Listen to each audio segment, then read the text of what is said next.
Welcome back, everyone, to yet another Canadian Cock Talk on the Spurs Up Show, the home of all your best Gamecocks content on the internet. Today, basketball season's over. Baseball season, we just got swept by Texas, and I'm a football guy. That's where my main love of this Gamecocks athletics program is in the football program. And you guys love football content the most. I think that's a very fair statement to say.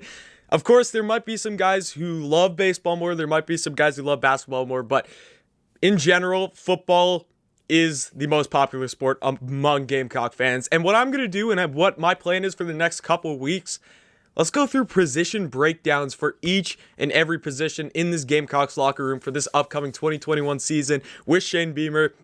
It's going to be a great series. I cannot wait to bring you guys these videos. And what better way to start off this new series but at the lead position? And of course, I have to talk about the quarterback position, because although you might think in your head that the Gamecocks have it set in stone who's going to be quarterback, who's going to be taking snaps this season for the Gamecocks, we all thought that last year. I think it's fair to say that we all thought Ryan Helinski was going to be the guy taking snaps last year, and Colin Hill comes in, and then we get Luke Doty later, and the quarterback position is something you can never be too sure about, especially with injuries and everything. So let's talk about that today. The Gamecocks quarterback room. How are we going to do this year? Who is going to be taking snaps, and who is going to be our backup guys? So I think the guy that is obviously the front runner and the expected guy to be the quarterback for this Gamecocks offense this season is going to be Luke Doty. Of course, four-star quarterback from Myrtle Beach. Played his freshman season last year, had a good freshman season. He played his last couple games starting in, what was it? I'm pretty sure that Missouri game. That was his first game. Ever since then, he played the Missouri game, he played the Georgia game, and then he played the Kentucky game. Throughout those three games, they were good games. I don't want to say that it's anything out of the water, that it wasn't any spectacular performance, but what we saw from him, a freshman going up against SEC high caliber defenses in Missouri and Georgia, who are two very good defenses. Kentucky, iffy, but those two teams had very good defenses. For what he was able to do, I was pretty impressed, and it was a good start for the freshman from Myrtle Beach. The positives for Luke Doty, of course, why we all want him at the quarterback position and why we all wanted him sooner in the quarterback position last year was his mobility. This guy is a guy who can make plays when you don't have plays available. He's not a statue. He's a guy who can escape plays. You saw some of those plays against Missouri or whatever. You put Colin Hill in there, it's a sack for 7 yards. Luke Doty was able to turn those plays into first downs, 15-yard gains, 20-yard gains.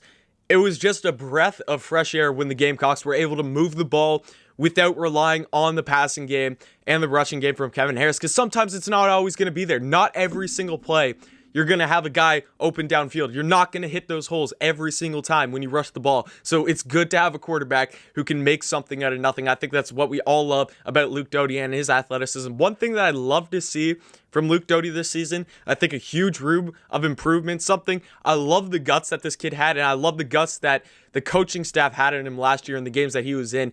He's got good arm strength. I just want to see accuracy downfield. He missed a bunch of balls deep. I love seeing him throw deep. That means that they weren't afraid to throw with him. He's got the arm strength to get it there. Just can you be accurate on those throws to get us down the field faster? I think that's something that Gamecock football has lacked for a while, that real home run ability to get passes down the field and get the ball down quick. So that's something that I'm really going to be looking forward to with Luke Doty this season. But again, freak of an athlete, freak of a player, and an amazing start to the Gamecocks quarterback room. Coming in again after Luke Doty, we got a new guy, Jason Brown, transfer from St. Francis out in Pennsylvania. His season got cut short last year, but he transfers in.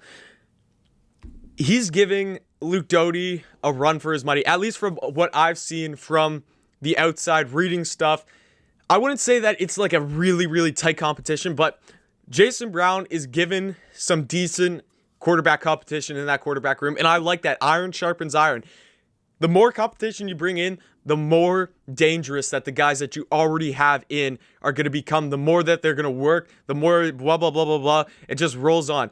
Jason Brown has an amazing size. He's a freak. Again, he's kind of like Luke Doty, where he's not a statue in the pocket. This guy can move around. He's got tons of arm strength, can get the ball downfield. The only question with him, are you ready to play at an SEC level, going from the NEC to the SEC.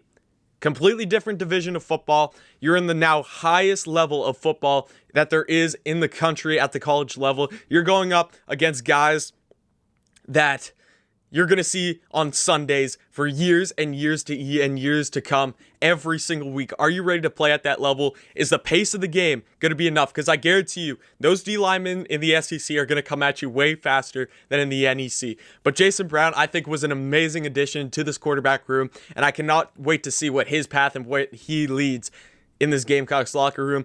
Coming in at number 3, behind him, we have Colton Gothier, our best recruit this season in our recruiting class. I think 3-star, 4-star, depending on where you look. I'm pretty sure on 24/7 we got 3-star. Colton Gothier, again, I think he's a guy who he's not as mobile as, let's say, Luke Doty or let's say Jason Brown, but I think this is a guy who's got the arm strength, that he's got the arm talent to be something special in this Gamecocks team. If he puts the work in, if he gets to that level, which all these guys are going to put the work into. I have no doubt in my mind that any 3 of these guys could be the main guy if they just put the work in and have a go at it and take advantage of their opportunities. But Colton Gothier, I'm guessing he's going to play the underrole for whoever's the starting quarterback this season, but not at all am I disappointed. If someone goes down, I think he's a good guy to have in that position. I think that he's a guy, if we could get him in, get him some freshman experience in Eastern Illinois game, in Troy, in who's our other, Vanderbilt, if we kick them enough, get him experience, and he could be the future of this Gamecocks QB room. Lots to look up for the Gamecocks in the QB room. So that is the 3 main guys in our QB room. I don't know who I'm going to do next. Probably I'm going to shift towards the most exciting position in Gamecocks football, and that is going to be the running back position. We will see on Thursday when I release that. But thank you guys so much for watching, and definitely come back next time.